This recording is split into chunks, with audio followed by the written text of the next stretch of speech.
بسم اللہ الرحمن الرحیم۔ السلام علیکم ورحمۃ اللہ وبرکاتہ۔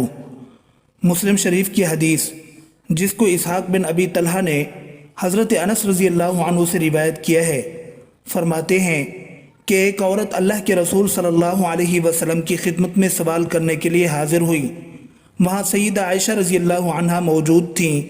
اس عورت نے سوال کرنے سے پہلے کہا کہ ان اللہ لا یستحیی من الحق، اللہ پاک حق بات سے نہیں شرماتا۔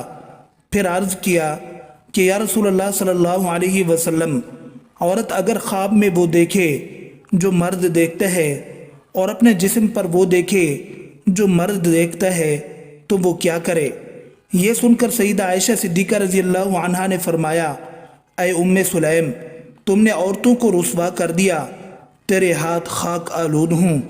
حضرت عائشہ رضی اللہ تعالی عنہا کا یہ کہنا کہ تیرا دایاں ہاتھ خاک آلود ہو بری بات نہیں، بلکہ عرب کے رواج میں اچھی بات تھی۔ مطلب یہ کہ ایسا سوال کرنا تو بڑے عیب کی بات ہے۔ رسول اللہ صلی اللہ علیہ وسلم نے حضرت عائشہ رضی اللہ عنہا سے فرمایا، بلکہ تیرے ہاتھ خاک آلود ہوں اے ام سلیم۔ جب عورت اس طرح دیکھے تو اس کو غسل کرنا چاہیے۔ جی ہاں، پوچھنا عیب کی بات نہیں، بلکہ نہ پوچھنا اور جہالت کی زندگی گزارنا عیب کی بات ہے۔ جانتے ہیں وہ خاتون کون تھی جس نے بغیر کسی جھجک کے یہ سوال پوچھا تھا؟ وہ ہے اللہ کے رسول صلی اللہ علیہ وسلم کی رضائی خالہ اور حضرت انس بن مالک رضی اللہ عنہ کی والدہ ام سلیم رضی اللہ عنہا، جن کے قدموں کی آہٹ آپ صلی اللہ علیہ وسلم نے جنت میں سنی تھی، جو شجاعت و بہادری کی ایسی پیکر تھیں کہ غازیوں کو پانی پلانے اور زخمیوں کی مرہم پٹی کرنے کے لیے اللہ کے رسول صلی اللہ علیہ وسلم کے ہمراہ جنگوں میں شرکت کرتی تھیں، جو ایثار و قربانی کا ایسا نمونہ تھیں کہ چراغ گل کر کے مہمان رسول صلی اللہ علیہ وسلم کی ضیافت کرتی ہیں۔ ام سلیم رضی اللہ عنہا نے ہجرت نبوی صلی اللہ علیہ وسلم سے بیشتر اسلام قبول کر لیا تھا، مدینہ کی تھیں۔ شوہر مالک بن نضر تھا جو کاروبار کے لیے باہر گیا تھا۔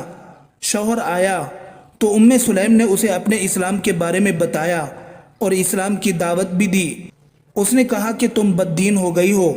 ام سلیم رضی اللہ عنہا نے جواب دیا، میں بد دین نہیں ہوئی بلکہ حق کی پہچان حاصل کی ہے۔ شوہر نے قبول اسلام سے صاف انکار کر دیا اور سختی سے پیش آنے لگا۔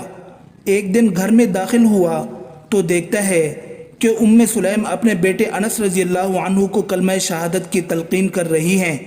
یہ دیکھ کر مالک نے کہا، تم میرے بیٹے کو بھی خراب کرنا چاہتی ہو؟ ام سلیم رضی اللہ عنہا نے کہا کہ میں اپنے بیٹے کو خراب نہیں بلکہ اچھا بنا رہی ہوں، میرا بیٹا بھی حق پر جمع رہے گا۔ یہ ہے دین کی عظمت کا احساس۔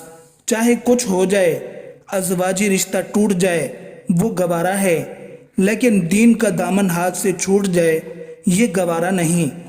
بہر کیف جب مالک بن نضر کا ام سلیم رضی اللہ عنہا پر کوئی بس نہ چل سکا تو وہ گھر سے نکل کر ملک شام کی طرف رخت سفر باندھا۔